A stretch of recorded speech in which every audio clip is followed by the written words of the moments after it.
Hello student, आज हम करेंगे आपकी क्लास 12 का चैप्टर 6 एप्लीकेशन ऑफ डेरिवेटिव की एक्सरसाइज 6.3 का इंट्रोडक्शन। इसके अंदर आपको क्या करना है बच्चों की टेंजेंट एंड नॉर्मल की इक्वेशन निकालनी है। कोई आपको कर्व दिया जाएगा, उसकी टेंजेंट की और नॉर्मल की आपको क्या निकालनी है, इक्वेशन निकालनी है। तो इस जैसे कोई भी एक कर्व ये वाला है आपका, इस कर्व की ये वाली तो ऐसे जैसे इसको टच करके जा रही है, तो ये क्या है इसकी, ये देखो ये है इसकी टेंजेंट, और जो इसके पॉइंट ऑफ कांटेक्ट से एक और ऐसे करके इसके परपेंडिकुलर जो ये लाइन खींची जाती है, इसको क्या कहते हैं हम, नॉर्मल। तो हमें इस टेंजेंट की और इस नॉर्मल की इक्वेशन निकालनी है। लेकिन इसको निकालने से पहले जो आपने क्लास 11 में चैप्टर 10 स्ट्रेट लाइंस थी, उसमें जो कुछ फॉर्मूले पढ़े थे, मैं एक बार उनको रिवाइज करा देती हूँ, क्योंकि इस एक्सरसाइज में वो बहुत ज़्यादा यूज़ होने वाले हैं। ठीक है, तो सबसे पहले हम इसमें एक निकालते थे क्वेश्चन में, देखो इक्वेशन ऑफ अ लाइन निकालते थे, यानी पॉइंट्स लो फॉर्म कहते थे उसमें। इसके अंदर क्या होती थी, हमें कोई भी एक लाइन दी जाती थी, उसकी हमें इक्वेशन निकालनी है, जो किस कोई पॉइंट्स दिए जाते, जैसे ये x1 और y1, तो x1 y1 से तो वो पास होती थी, वो पॉइंट्स दिए जाते थे, और एक उसका स्लोप दिया जाता था m। ठीक है, स्लोप का मतलब जो वो लाइन जो है x एक्सिस के साथ, ये x एक्सिस है, x एक्सिस के साथ जो एंटी क्लॉकवाइज जो एंगल बनाती थी, एंटी क्लॉकवाइज जो एंगल बनाती है, उसको हम क्या कहते थे, स्लोप कहते थे। और इसमें जो ये इसके पॉइंट्स, एक पॉइंट से पास होती थी x1 y1, ये पॉइंट्स रखे जाते थे, तो हम ऐसी इक्वेशन की एक ऐसी लाइन की इक्वेशन निकालते थे। इसको क्या कहते थे हम, पॉइंट स्लोप फॉर्म बोलते थे। और अगर ये वाली लाइन जो हमारी ओरिजिन से पास होती थी, तो यहाँ पर x1 और y1 क्या हो गए, हमारे 0 0 हो गए, तो इसकी इक्वेशन हम क्या करते थे, y = mx लिखते थे। अगर हमारी दो लाइंस पैरेलल होती थी, हम कई बार करते थे कि अगर ये दोनों लाइन पैरेलल हैं तब हमें इसकी इक्वेशन निकालनी होती थी, या फिर हमें इसके रिलेशन निकालना होता था। तो हम क्या बोलते थे, अगर दो लाइन पैरेलल होती है तो दोनों के जो स्लोप हैं वो क्या होते हैं, इक्वल, यानी m1 = क्या होता है हमारा, m2 के होता है। अगर दो लाइंस परपेंडिकुलर होती हैं, आपस में क्या है 90 डिग्री के एंगल पर कट करती हैं, तो हम क्या कहते थे कि एक का स्लोप मल्टीप्लाई सेकेंड का स्लोप इज इक्वल टू क्या होता था, -1, यानी m1 × m2 is equal to -1। अगर कोई लाइन जो है x एक्सिस के पैरेलल होती थी, अगर कोई लाइन x एक्सिस के पैरेलल होती है, तो हम उसके स्लोप को क्या कहते हैं, =0। ठीक है, अगर कोई line parallel to x axis है तो उसका स्लोप क्या आ जाएगा, हमारा 0 आ जाएगा। अगर कोई भी line parallel to y axis है तो उसका स्लोप को हम क्या कहेंगे, इनफाइनाइट। अगर दो कर्व जो हैं हमारे राइट एंगल्स पर आपस में कट करते हैं, ठीक है, या इंटरसेक्ट करते हैं, दो कर्व आपस में राइट एंगल पर इंटरसेक्ट करते हैं, तो उन कर्व्स को हम क्या नाम देते थे, ऑर्थोगोनल कर्व्स। अब यहाँ पर आ जाओ, अब हम यहाँ पर क्या करेंगे, डिफरेंशिएशन जो अभी हमने सीखा है पीछे, उसका यूज़ करके हमें वही इक्वेशन निकालनी है, किसकी, टेंजेंट की और नॉर्मल की। अब की बार यूज़ किसका करना है, डिफरेंशिएशन का। तो डिफरेंशिएशन का मीन्स जो हमारा स्लोप होगा, ठीक है, जो हमारा स्लोप है m है, तो उसमें क्या करेंगे हम, सबसे m की जगह क्या लिख देंगे, dy/dx। ठीक है, m की जगह हम क्या रख देंगे, dy/dx रख देंगे। और अगर वो किसी पॉइंट से वो लाइन पास हो रही है तो उस पॉइंट्स के वैल्यूज, उस पॉइंट्स को उस dy/dx में रख देंगे, तब हमारी जो इक्वेशन निकल के आएगी उसको क्या कहेंगे हम, ये हमारी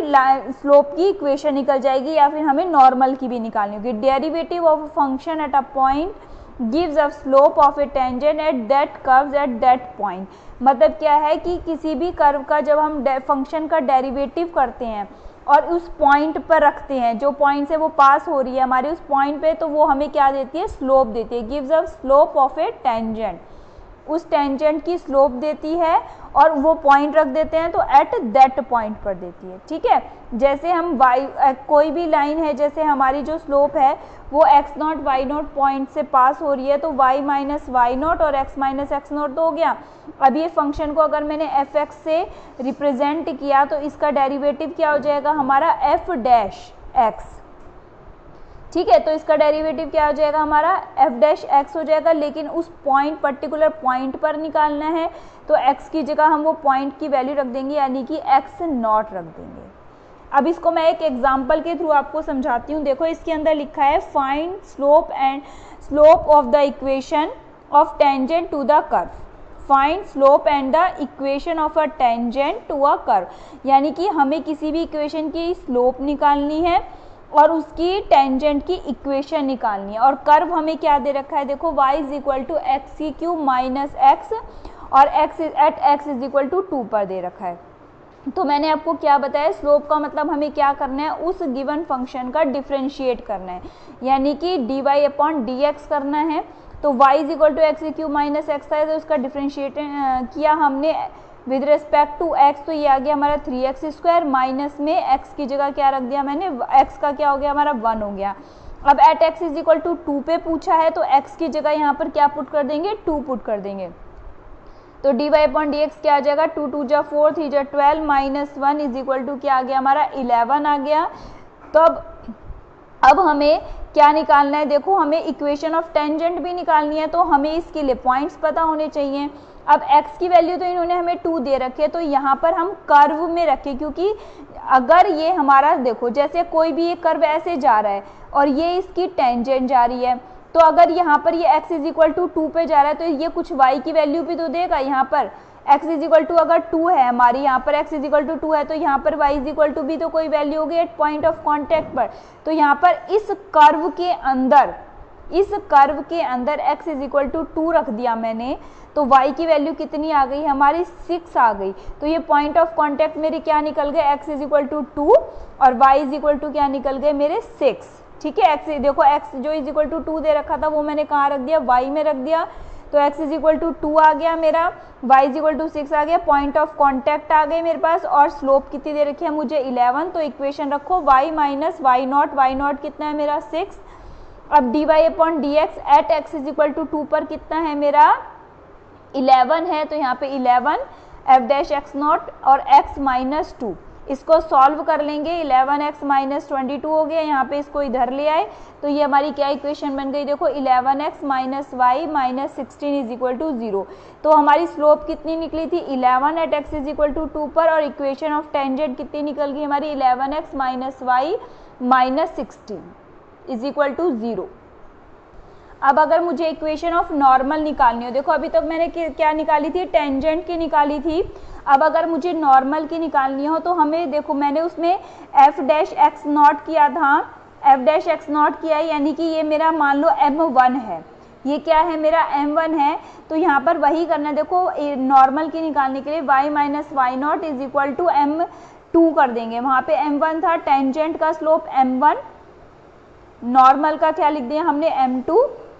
x माइनस एक्स नॉट। अब मुझे m2 कैसे निकालना है, तो मैंने अभी आपको कर्व के थ्रू बताया था, जैसे ये कर्व है, ये इसका टेंजेंट है, तो ये इसका क्या है नॉर्मल। ये दोनों आपस में कैसे होते हैं हमारे परपेंडिकुलर, यानी टेंजेंट और नॉर्मल आपस में परपेंडिकुलर होते हैं हमारे, तो यानी और जब परपेंडिकुलर होते हैं कोई भी दो लाइंस, तो m1 into m2 is equal to क्या होती है हमारी -1। ये हमारा रूल है कि m1 into m2 is equal to -1। m1 मुझे पता हो तो m2 इज इक्वल टू क्या निकल जाएगा, माइनस में 1 अपॉन में m1 निकल जाएगा, यानी कि और m1 निकालने का क्या मेथड बताया मैंने आपको, m1 यानी कि dy अपॉन डी एक्स, और किसी पॉइंट पर्टिकुलर पॉइंट पे यानी x naught into y naught पर,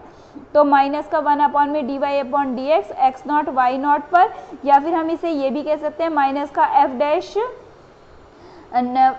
एक्स नॉट, माइनस का 1 अपॉन में f डैश एक्स नॉट। तो जैसे मैंने टेंजेंट में जब टेंजेंट की इक्वेशन निकाली थी तो f डैश एक्स नॉट रखा था, जब नॉर्मल की निकालूंगी तो y minus y naught is equal to minus का 1 अपॉन में f डैश एक्स नॉट रख देंगे, x माइनस में एक्स नॉट। तो ये हमारी किसकी इक्वेशन निकल जाएगी, नॉर्मल की इक्वेशन। इसको भी हम एक एग्जांपल के थ्रू समझते हैं। देखो इसके अंदर हमें क्वेश्चन दे रखा है, find the equation of the tangent and normal to the curve x की पावर 2/3 प्लस y की power 2/3 is equal to 2 at 1 point पर। तो हमें किसी भी टेंजेंट की और नॉर्मल की इक्वेशन निकालनी है, और कर्व हमें ये दे रखा है और पॉइंट्स क्या दे रखे हैं 1 1। तो सबसे पहले वही मेथड है, हम इसका स्लोप निकालने के लिए इसका क्या करेंगे, डिफरेंशिएट करेंगे। तो इसका डिफरेंशिएशन करेंगे, देखो इसका किया मैंने यहाँ पे 2/3 मल्टीप्लाई में आ जाएगा x की पावर 2/3 -1, यानी कि माइनस का 1/3 प्लस y का करेंगे तो 2/3 y की पावर माइनस का 1/3 हो जाएगा, इंटू में y का dy/dx हो जाएगा इज इक्वल टू 0 आ जाएगा। तो हमारा m1 कितना निकलेगा, यानी कि dy/d इसको सॉल्व करो, देखो 2/3 से 2/3 कैंसिल आउट हो जाएगा, तो इज इक्वल टू में माइनस का x की पावर माइनस का 1/3 अपॉन में y की पावर माइनस का 1/3, ठीक है। या फिर ये माइनस का 1/3 है, इसको ऊपर ले जाएंगे तो ये पॉजिटिव हो जाएगा, और ये जो है माइनस का इसको नीचे लाएंगे तो ये क्या हो जाएगा, हमारा पॉजिटिव हो जाएगा। और अब अगर हम है पॉइंट्स क्या दे रखे हैं, 1 1 दे रखे हैं, तो dy/dx हम इसमें x की जगह भी 1 और y की जगह भी 1 रख देंगे, तो ये क्या आ जाएगा, देखो माइनस में 1 की पावर 1/3 अपॉन में 1 की पावर 1/3, तो कोई फर्क नहीं पड़ेगा, 1/1 ही आ जाएगा, यानी कि माइनस का 1 आ जाएगा। तो अब हमारे पास देखो पॉइंट्स भी आ गए और हमारी क्या आ जाए, ये स्लोप भी आ गई, यानी m1 आ गई, क्या आ गई हमारी ये m1, ठीक है। अब हम इक्वेशन निकाल सकते हैं, तो y minus y1, y not लिख दो, y माइनस y नॉट क्या है हमारा 1 है, पॉइंट्स हमारे क्या दे रखे हैं 1 1 दे रखे हैं, तो y नॉट कितना है हमारा 1 इज इक्वल टू स्लोप हमारी कितनी निकल के आई है, माइनस का 1 निकली है, x माइनस एक्स नॉट, और x नॉट कितना है हमारा, ये भी 1 है, तो y minus y1 is equal to ये -1 के अंदर मल्टीप्लाई कर देंगे तो माइनस का x प्लस का 1 हो जाएगा। इसको इधर लेके आएंगे लेफ्ट में, तो ये माइनस का x है, ये प्लस का हो जाएगा, और ये 1 जो है माइनस का 1 ये इधर आएगा, तो ये किसका हो जाएगा, प्लस का 2 हो जाएगा, 1 + 1 2 आ जाएगा। तो ये हमारी क्या निकल गई, इक्वेशन निकल गई, देखो किसकी, तो हमारी इक्वेशन ऑफ टेंजेंट क्या निकल गई बच्चों, y + x is equal to 2 हो गई हमारी। अब हमें क्या निकालनी है, इक्वेशन ऑफ नॉर्मल निकालनी है, उसके लिए हमें क्या निकालना पड़ेगा, m2 निकालना पड़ेगा। मैंने अभी आपको बताया था कि अगर m1 इक्वेशन ऑफ टेंजेंट में कि अगर हमारा m1 कितना है, हमारा माइनस का 1 है, देखो m1 कितना है हमारा माइनस का 1, तो m2 कितना निकल जाएगा हमारा, m1 into m2 is equal to minus का 1 होता है हमारा, ठीक है। m1 हमारा माइनस का 1 है, तो m2 कितना आ जाएगा हमारा, देखो माइनस का 1, यहाँ पर m2 is equal to m1 की वैल्यू -1 रख दी, इंटू में m2 हमें निकालना है इज इक्वल टू माइनस का 1, तो m2 कितना आ जाएगा हमारा 1 आ जाएगा। तो m2 की वैल्यू कितनी आ गई हमारी, यानी स्लोप ऑफ नॉर्मल कितना आ गया हमारा 1 आ गया। अब इसकी इक्वेशन निकालेंगे, y माइनस y1 कितना है हमारा 1, और स्लोप कितना निकल गया हमारा 1, इंटू में x माइनस एक्स नॉट कितना है हमारा 1, तो y माइनस 1 यहाँ पर इसको इधर ले आएंगे तो ये माइनस का x और ये माइनस का 1 है तो प्लस का 1 हो जाएगा, 1 से 1 कैंसिल आउट हो जाएगा, y minus x is equal to 0, या फिर यहाँ से माइनस का कॉमन ले लेंगे तो x minus y is equal to 0। ये हमारे क्या निकल जाएगी, इक्वेशन ऑफ नॉर्मल निकल गई। यानी कि अगर हमें इक्वेशन ऑफ टेंजेंट और नॉर्मल निकालिए तो अगर हमें स्लोप पता चल जाता है टेंजेंट का, तो उसका नेगेटिव रेसिप्रोकल कर देंगे तो उसका क्या पता चल जाएगा, हमें स्लोप ऑफ नॉर्मल पता चल जाता है। और पॉइंट्स हमें गिवन है तो इजीली हम x नॉट और y नॉट में रख देते हैं, और अगर हमें पॉइंट्स गिवन नहीं है, एक x गिवन है, तो कर्व में रखकर x की वैल्यू हम क्या निकाल लेंगे, y की वैल्यू भी फाइंड आउट कर लेते हैं।